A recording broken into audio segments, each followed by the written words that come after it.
नमस्कार, अखबार रिपोर्टर के इस अंक में आपका स्वागत है।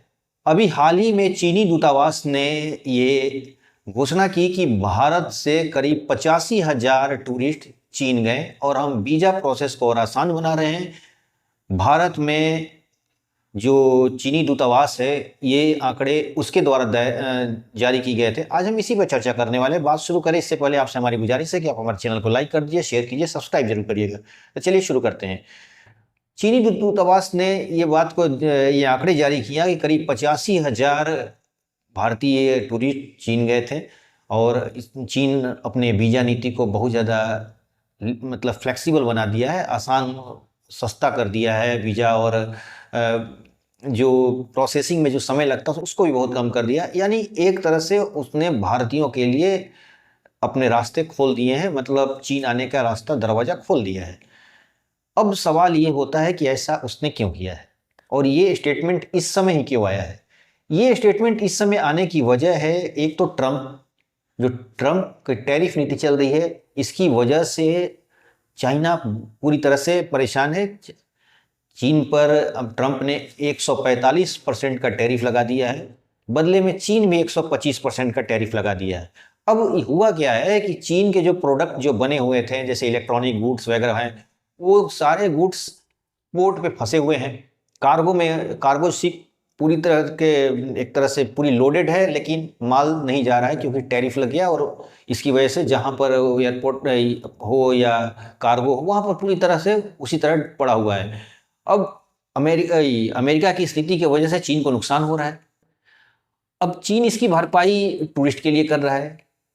वजह यह है कि भारत से जो टूरिस्ट पूरी दुनिया में जा रहे हैं, इसकी आंकड़ा दिन रोज बढ़ रहा है और इसे चीन लुभाना चाहता है, और जो नुकसान उसे अमेरिका से होने वाला है उससे वो फायदा उठाना चाहता है। दूसरी चीज की दोस्ती की बात करने की वजह यह भी है कि चीन जो है वो भारत के बाजार को इस्तेमाल करना चाहता है, क्योंकि जो कार्गो शिप उसके यहाँ फंसे हुए हैं, डंप जो हो रहे हैं, इलेक्ट्रॉनिक गुड्स जो 3 महीने ज़्यादा में एक्सपायरी वाली बात आ जाती है, मतलब अगर देखा जाए तो आउटडेटेड होने लगते हैं, वो कार्गो में फंसे हुए हैं। उस चाहता है किसी तरह वो भारत चले जाएं और भारत के बाज़ारों में बिक जाएं। तो इसलिए ये चीज़, और चीन अच्छी तरह जानता है कि अमेरिका ज़्यादा दिन तक ये टैरिफ नहीं खेलेगा, अंत में उसे डाउन होना ही पड़ेगा, क्योंकि चीन अमेरिका में जो है लेबर कॉस्ट बहुत महंगा है और रातों रात कोई फैक्ट्रियाँ खुलने वाली नहीं है। दूसरी चीज़ कि वहाँ के बने प्रोडक्ट, क्योंकि वहाँ के लेबर कॉस्ट ज़्यादा है, तो वहाँ प्रोडक्ट जो बनेंगे वो बाहर के देशों में जब जाएंगे, खासतौर पर भारत जैसे देशों में जहाँ पर सस्ते मजदूर से बनाए हुए प्रोडक्ट आसानी से मिल रहे हैं, तो दोनों के मामले में अब देखिए ना, अब हार्ले डेविडसन की अक्सर ट्रंप जो बात करते हैं हार्ले डेविडसन भारत में कितने लोग खरीदेंगे? क्योंकि अगर हार्ले डेविडसन एक महंगी बाइक है, अगर टैरिफ कम भी कर दिया जाए तो आमतौर पे वो रॉयल इनफील्ड से महंगी ही होगी। तो कोई रॉयल इनफील्ड छोड़ के हार्ले डेविडसन कौन लेगा? 1-2% लोग, शौकिया लोग लेंगे, लेकिन ज़्यादातर लोग रॉयल इनफील्ड लेंगे या हीरो का लेंगे या आपका यामाहा वगैरह, टीवीएस वगैरह का बाइक यहाँ पर आसानी से चल रही है, तो कोई भी आदमी हार्ले डेविडसन का नहीं लेगा। उसी तरह एक बाइन है वॉर्बन जैसे महंगी बाइक भारत में कौन शौकीन है? इस तरह की बातें, ठीक है, ट्रंप सोच रहे हैं कि हम भारत के बाजारों में अपनी पैठ बना लेंगे, तो अपना उनका एक सपना पूरा होने वाला नहीं है। चीन भी जानता है, भारत भी जानता है कि कुछ दिन बाद ये मामला ठंडा हो जाएगा और ट्रंप अपने आप को पीछे ले लेंगे, क्योंकि ट्रंप इसके लिए जाने भी जाते हैं। ट्रंप अच्छी तरह जानते हैं कि कब में यू टर्न लेना है, कब आगे पीछे लेना है, रिवर्स में जाना है, कब फॉरवर्ड देना, सब अच्छी तरह जानते हैं। चाइना भी इस बात को जानता है कि ट्रंप ज़्यादा दिन तक ये ड्रामा नहीं कर पाएंगे, लेकिन जब तक उसके जो नुकसान हो रहा है, अमेरिकी के बाजारों में जो माल नहीं जा पा रहा है, तो हम जो चीन है वो चाहता है कि भारत के बाजारों को तब तक इस्तेमाल किया जाए। तो इसीलिए ये जो पर्यटन की बात किया गया है, जो पर्यटन की बात चीन ने उछाला है कि भारत से 85,000 लोग चीन आए हुए हैं और हर साल इसकी संख्या बढ़ते जा रही है। तो अब यहाँ पर सोचना चाहिए कि चीन पर्यटन पर इतना ज़्यादा फोकस क्यों कर रहा है। वजह यह है कि दुनिया में चीन की रैंकिंग टूरिज्म के मामले में चौथी है। अब भारत का ले लेते हैं। भारत का टूरिज्म के मामले में भारत की जो रैंकिंग है वो 54 है, यानी 54 है, और वो दुनिया का चौथा सबसे बड़ा टूरिस्ट प्लेस उसके पास, उसको टूरिस्ट को जो आकर्षित करता है वो। अब सवाल ये होता है कि भारत ऐसा क्यों नहीं कर पाता है। भारत की सबसे बड़ी चीज कि भारत तो इतिहासों का इस मतलब क्या बोलते हैं उसको, एक शानदार कल्चर, एक शानदार हिस्ट्री, हजारों हिस्टोरिकल प्लेस, लेकिन फिर भी भारत टूरिस्ट को आकर्षित नहीं कर पा रहा है। सिंपल सा एक हम उदाहरण लेते हैं बिहार को। बिहार, भारत की तुलना किया जाए तो बिहार 8वीं नंबर रैंक पर है, यानी जो जितने भारत में टूरिस्ट आते हैं तो उसका पोजीशन बिहार का 8वीं है। बिहार सरकार कोशिश कर रही है कि इसे हम 2 या 3 नंबर पर चले जाएं, यानी अपना जो नंबर है उसको बढ़ाने के लिए। और लेकिन स्टेटमेंट सुनिए, एक नीतीश कुमार से जब किसी ने पूछा कि भाई पर्यटन को बढ़ाने के लिए तो थोड़ा वाइन को, अपना नीति को थोड़ा लचीला बनाना पड़ेगा, तो नीतीश कुमार ने ये बोल दिया कि हमें ऐसे शराबियों को बिहार में जरूरत नहीं है, मतलब इस तरह के टूरिस्ट हमें नहीं चाहिए जो शराब पीते हैं। अब इस तरह की नीति आप करेंगे तो, क्योंकि बिजनेस एक तरह से देखा जाए तो लिबरल वाली चीज है, यानी आपको कहीं ना कहीं लिबरल होना पड़ता है बिजनेस के लिए, लेकिन आप इस तरह कठोर। दूसरी चीज की, जो भारत के जो टूरिस्ट प्लेसेस हैं, कमियां क्यों हैं? मैं यहाँ पर बात टैरिफ की नहीं कर रहा हूँ, यहाँ बात चीन की नहीं कर रहा हूँ, चीन के व्यापार की नहीं, मैं सिर्फ चीन के टूरिस्ट नीति की बात कर रहा हूँ।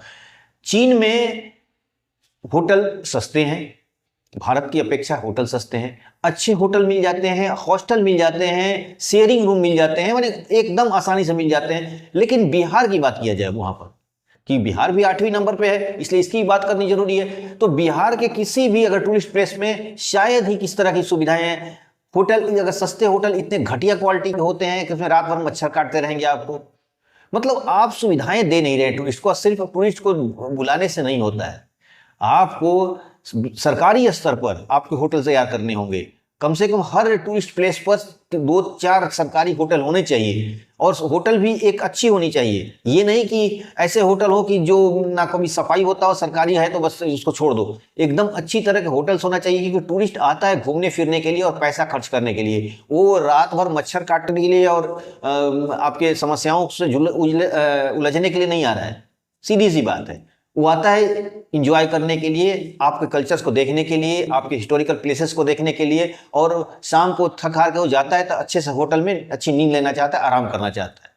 तो सब ये चीज होना चाहिए। दूसरी चीज कि टूरिस्ट प्लेस के आसपास जो होटल्स होते हैं, खासकर रेस्टोरेंट खाने वाले, बिहार में बहुत गंदे होते हैं। हाइजीन का बिल्कुल ध्यान नहीं दिया जाता है। ट्रेडिशनली उसी तरह लुंगी पहन के कोई खाना बना रहा है, कोई गमछा लपेटे हुए खाना बना रहा है। इस तरह के हाइजीन अगर व्यवस्था होटल रहेंगे तो कोई भी टूरिस्ट नहीं आएगा। सिर्फ आप पर्यटन के प्रचार करने से टूरिस्ट नहीं आता है, टूरिस्ट के लिए एक अच्छी सुविधाएं भी देनी चाहिए। दूसरी चीज, अगर धार्मिक पर्यटन की बात किया जाए तो यहाँ पर कई ऐसे जगह हैं। बोध गया में पूरा भगवान बुद्ध का अपना स्थान है, सीतामढ़ी में सीता जी का अपना स्थान है, बक्सर में राम को ज्ञान प्राप्त हुई थी। आज दुनिया को जो राम को पूरी दुनिया जानती है, उनकी शिक्षा बक्सर में हुई थी। तो इतने सारे टूरिस्ट प्लेसेस हैं, लेकिन टूरिस्ट जो यहाँ पर आएंगे उनके लिए कोई होटल ही नहीं है, कोई अच्छा रेस्टोरेंट नहीं है, ना उनको ऐसा शहरों की साफ सफाई नहीं है, शहरों में गंदगी फैली हुई है। दूसरी चीज कि जो पर्यटन जो धार्मिक जगह हैं, वो धार्मिक जगह को नया डेवलप नहीं किया गया, उसको अच्छी तरह से रिकंस्ट्रक्ट नहीं किया गया, मतलब अच्छी तरह तोड़ के अच्छा सा भव्य बनाया नहीं गया है। सिर्फ उसी तरह पुराने जमाने के बस एक मंदिर है, छोटा सा चल रहा है, बस उसी तरह चल रहा है। इस सब जगह का वही हाल है। बोध गया में कुछ ठीक है, लेकिन और जो राम से जुड़े हुए हैं हिंदू तीर्थ स्थल हैं, वो यहाँ पर उपेक्षा के शिकार है। आप टूरिस्ट को टूरिस्ट आएगी तो किस आधार पे आएगी? अगर आपके पास एक अच्छा पर्यटन नीति नहीं होगा, आपके पास कोई ऐसा फॉर्मूला। अब देखिए, धार्मिक मामले वाले जो टूरिस्ट होते हैं वो तो चलिए ठीक है, अपना कहीं भी धर्मशाला में अपना समय काट लेते हैं, क्योंकि वो आते हैं भाई ईश्वर के लिए। लेकिन जो हिस्टोरिकल प्लेस को देखने के लिए आते हैं, वो जाहिर सी बात है वो इंजॉय करना चाहते हैं, घूमना फिरना चाहते हैं, अच्छे होटल्स में उनको रहना चाहिए, होटल साफ सुथरा होना चाहिए, एयर कंडीशन होटल होना चाहिए, यानी सस्ता और अच्छा, यानी क्वालिटी वाला होटल होना चाहिए, क्वालिटी वाला रेस्टोरेंट होना चाहिए और सस्ता भी होना चाहिए। यानी अगर टूरिस्ट को अगर एक छोटा सा रूम मिल जा रहा है, समझिए कि 1000-1200 का, और वही अगर दूसरे स्टेट में जाइए तो वहां पर अगर 800-1000 का, 200-300 रुपया का सस्ता मिल जा रहा है, तो लोग उधर ही जाना चाहते हैं। यानी आपको एक अच्छा होटल भी देना चाहिए और बहुत सस्ता भी देना चाहिए। इस तरह का कुछ व्यवस्था करना चाहिए, और शुरुआत में स्तर में सरकारी स्तर पे करना होगा, क्योंकि पब्लिक के पास अभी तो पैसे है नहीं, कोई नया टूरिस्ट प्लेस पर कोई आदमी इन्वेस्ट करने के लिए तैयार नहीं है। अब जब कोई टूरिस्ट प्लेस डेवलप ही नहीं, वहां पर होटल कौन खोलेगा? प्राइवेट की बात कर रहा हूँ, वो तो प्रॉफिट कमाने के लिए खोला, लेकिन वहां देखता है कोई टूरिस्ट आती ही नहीं। लेकिन इससे पहले सब सरकार को वहां पर करना होगा, सरकार को वहां पर अच्छे होटल, सस्ते और अच्छे होटल तैयार करने होंगे। उसके बाद टूरिस्ट को बुलाना होगा। जब टूरिस्ट आने शुरू हो जाएंगे तो प्राइवेट लोग अपने आप वहां उस होटल खोलने लगेंगे। जो निजी क्षेत्र के लोग पैसा लगाने वाले वो होटल में पैसा लगाने लगेंगे, क्योंकि उनको प्रॉफिट नजर आने लगेगा। तो इस तरह के स्तर सरकारी स्तर पर करना होगा। सिर्फ सरकार को, अब देखिए ना, मैं एक बात बता रहा हूं, भले हम भारत के 5वीं इकोनॉमी हैं, लोग अक्सर कहते हैं कि हम 5वीं इकोनॉमी हैं, लेकिन यहां ध्यान देने वाली बात है, दुनिया का सबसे गरीब देश अगर है तो दक्षिण सूडान है, सबसे गरीब देश है। लेकिन हम दक्षिण सूडान की बात नहीं कर रहे हैं, वहां सिविल वॉर छिड़ा हुआ है, इसलिए हो सकता है कि वहां पर गरीबी बढ़ी है। लेकिन अगर जहां पर कुछ ठीक ठाक है वो है बुरुंडी। ऐसे तो वहां भी कुछ ट्रबल है, लेकिन फिर भी उसके अपेक्षा कम है। उसका पर कैपिटा इनकम, यानी अफ्रीका का जो देश है बुरुंडी, दुनिया का सबसे गरीब देश है, उसका पर कैपिटा इनकम 76 लाख रुपया है भारतीय रुपए में, सॉरी 76,000। यानी बुरुंडी का सालाना प्रति व्यक्ति आय 76,000 रुपया है, और बिहार का प्रति व्यक्ति आय 66,000 है, 66,000 कुछ समथिंग। यानी दुनिया का सबसे गरीब देश भी बिहार से अच्छा है। यही अनुमान लगा लीजिए कि बिहार में कितनी गरीबी है। यानी दुनिया का सबसे गरीब अगर कोई देश है वो बुरुंडी है।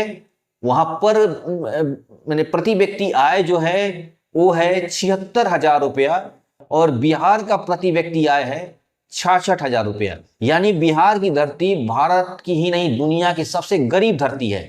और इसके लिए अगर हम कोई योजना ढंग से नहीं बनाएंगे, हमें लोगों को कमाने के लिए अच्छा ऑप्शन नहीं देंगे, तो बस वही चलता रहेगा कि हम योजना बनाते रहेंगे। हम पर्यटन में जो कोई वेबसाइट होगा अच्छी अच्छी तस्वीरें डालते रहेंगे, लेकिन ग्राउंड पे कुछ नहीं होगा। ये चीज सोचना होगा। तो मैं यही बात कर रहा हूं कि चीन पर्यटन के मामले में अगर चौथा है, तो भारत को भी कोशिश करना चाहिए, एक नया एक इस तरह का माइलस्टोन तैयार करना चाहिए कि कम से कम हम 54 हैं तो कम होके हमारा भी स्थान कम से कम 110 में आ जाए, इस तरह की। तो इसके लिए सिर्फ और सिर्फ योजना बनाने से नहीं होगा, हर स्टेट को ये सुविधाएं देनी होगी। हर स्टेट, जैसे बिहार जैसे राज्यों को या उत्तर प्रदेश जैसे राज्यों को, अलग अलग जो भारत के अलग अलग देश के जो अलग अलग भाग हैं, उनको इस तरह की सुविधाएं देनी होगी। जब इस तरह की सुविधाएं मिलेंगी उनको, तब जाके उनमें पर्यटन का विकास होगा। इससे भारत की आय होगी, उन राज्यों की आय होगा, और लोगों का भी आय होगा, ये आमदनी की जरिया होगा। तो इस तरह कुल मिलाकर जिस तरह चीन भारतीयों को, भारत के लोगों को बुला रहा है, अपना दोस्त बोल रहा है, बोलता है कि आप आइए, और बोल रहा है कि 85,000 लोगों को मैंने वीजा दिया है, भारत को भी ये चीज करना होगा और अपने पर्यटन नीति में बदलाव लाना होगा। अपने वीजा लेवल में वीजा को आसान करना होगा, होटल सस्ते और अच्छे होटल बनाना होगा, सरकारी स्तर पे करना होगा, उसके बाद ही निजी क्षेत्र भी आने लगेंगे। यानी एक लॉन्ग टर्म पॉलिसी बनानी ही पड़ेगी, क्योंकि पर्यटन एक अच्छा विदेशी आय अर्जित करने का एक स्रोत है। तो आज के अंक में बस इतना ही। नए अंक के साथ फिर आपसे मुलाकात होगी। आपसे हमारी गुजारिश है कि आप हमारे चैनल को लाइक कीजिए, शेयर कीजिए, सब्सक्राइब जरूर कर दीजिएगा। धन्यवाद।